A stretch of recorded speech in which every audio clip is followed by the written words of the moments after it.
as we sit here in this contemplative state, regardless of when you might hear or see this recording, it is being taped today live.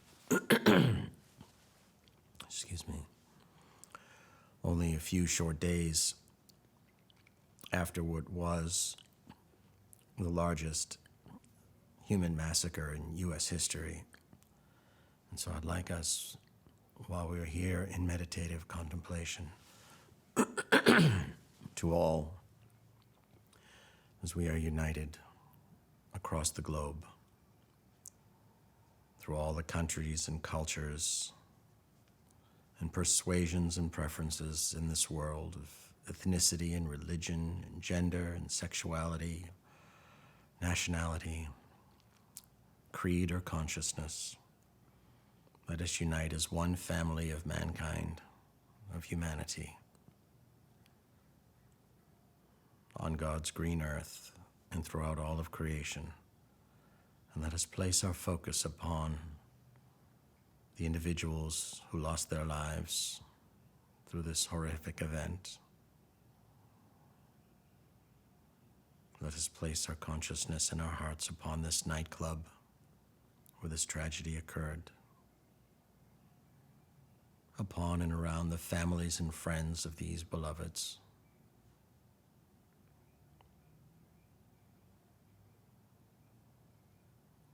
Upon the perpetrators and those affiliated with them. And by affiliated, I mean those who both support what transpired or condone it, and those who radiate enmity and hatred toward them, for this energy only proliferates and fertilizes these acts and makes them continue. So let us, together in prayer, hold compassion and empathy and unconditional love and deep, deep nurturing and consolation to those departed and to their families and friends. And let us hold compassion and deep forgiveness for any of those who committed these crimes or were affiliated with the perpetrators.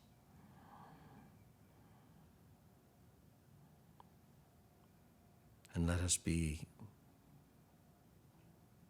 wise and mature in remembering that harboring forgiveness does in no way condone anyone's non-loving act, but it does help to transmute all energies into those of unconditional love, and that is what is needed most.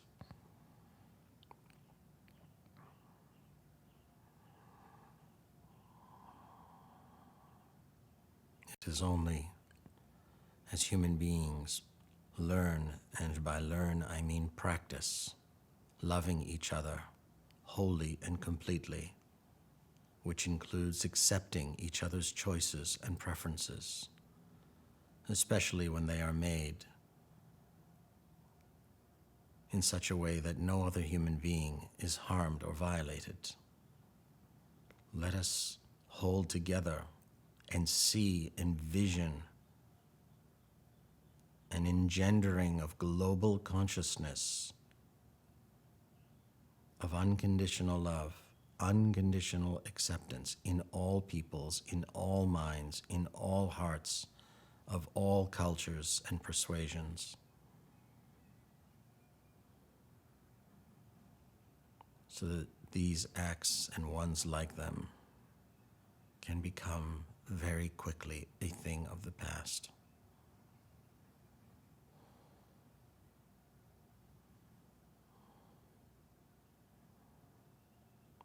And if anyone watching or listening is feeling angry at me, annoyed, irritated, that is an indication that you are the ones I'm speaking about, who can choose to go deeper into unconditional love, forgiveness, mercy, compassion. for all human beings.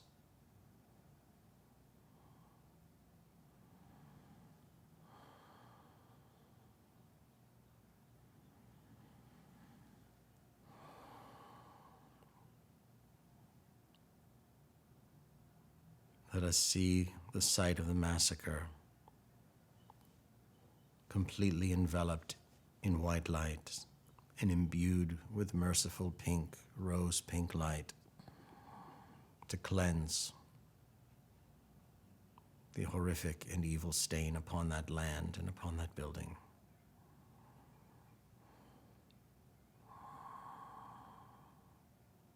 And though we are all seated where we are throughout the world as I speak, allow and envision yourself holding in your arms the friends and family members and allowing their hearts to weep and break with you as you console them.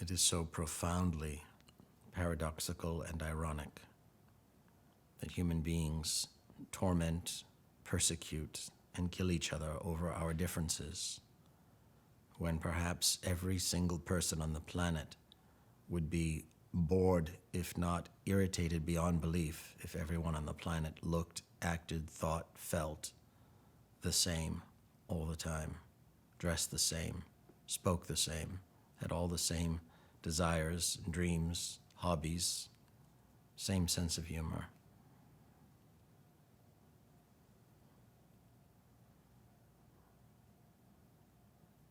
How ridiculous to torment and persecute and kill one another over the very thing that makes this planet the most beautiful and magical place imaginable. Let us all remember that anytime we consciously or even reflexively find ourselves judging someone else because of the way he or she looks or walks or talks or chooses things that we might not like or choose for ourselves. Catch yourself. The way that change happens in the world is by changing ourselves. Nothing in God's ever-perfect world ever needs changing. It is only our distorted perceptions of God's ever-perfect world that need changing. So rather than pointing the fingers at any culture or group or government or officer or administrator or institution, the greatest change can be achieved, the greatest transformation, the greatest impact you can have on any group, on any habit that needs to fall away, is by looking in your mirror and changing all the parts of you that are not completely and totally loving, kind, merciful, compassionate, non-judgmental. Become ferocious in your commitment to change those discordant and non-loving parts of yourself. Become dauntless, like a fierce warrior, and make that your mission.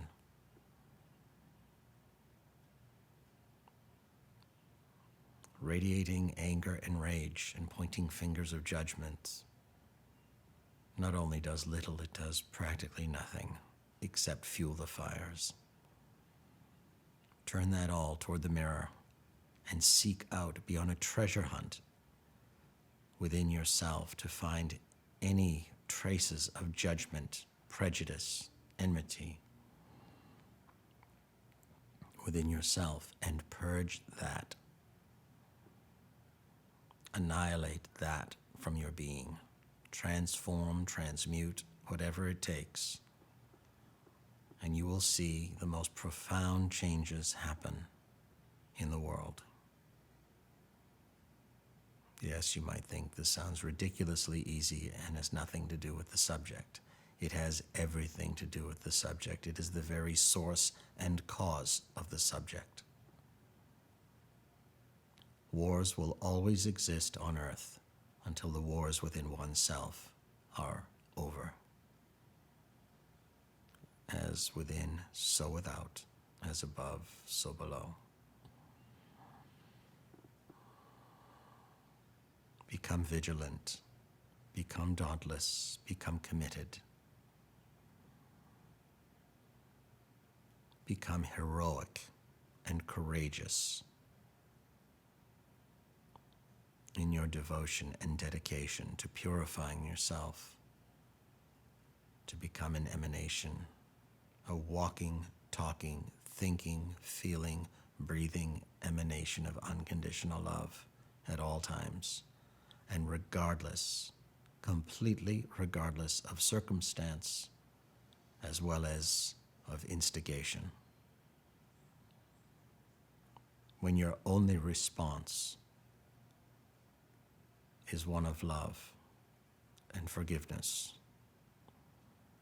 to all your own adversaries. I'm not even speaking about what you witness in the world. I'm speaking about yourself. Make your goal and vision to be that you become simply a fountain of love, no matter what anyone says to you, about you, does to you. That's a goal worth striving for. And that, I promise you, as history has proven in the lives of the great ones who walked this earth, that will bring about more change than any and all lobbying and picketing and retaliating, though they all have their karmic place. The change within yourself, in the power of one, is the power divine that changes the whole world.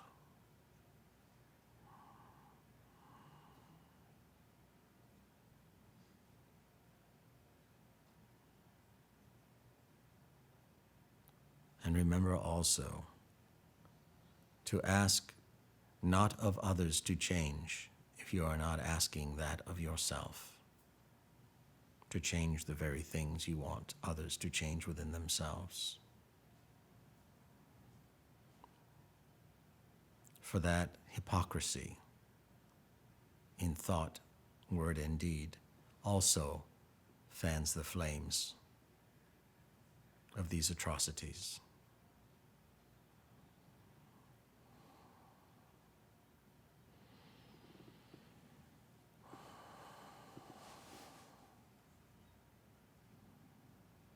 Again, let us bring our consciousness back to this region of Orlando, Florida.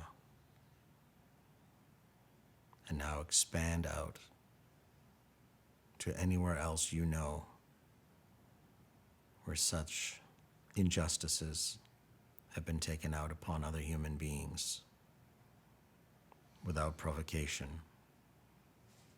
Ones who were innocently going about their day, bearing no ill will or malice toward others. Let us expand this prayer, the far-reaching power of this prayer, to reach those, and now to ones you may have read, of which you may have read or heard. Let's extend all these energies in this prayer of compassion, mercy, forgiveness, consolation, and love to all them and all of those.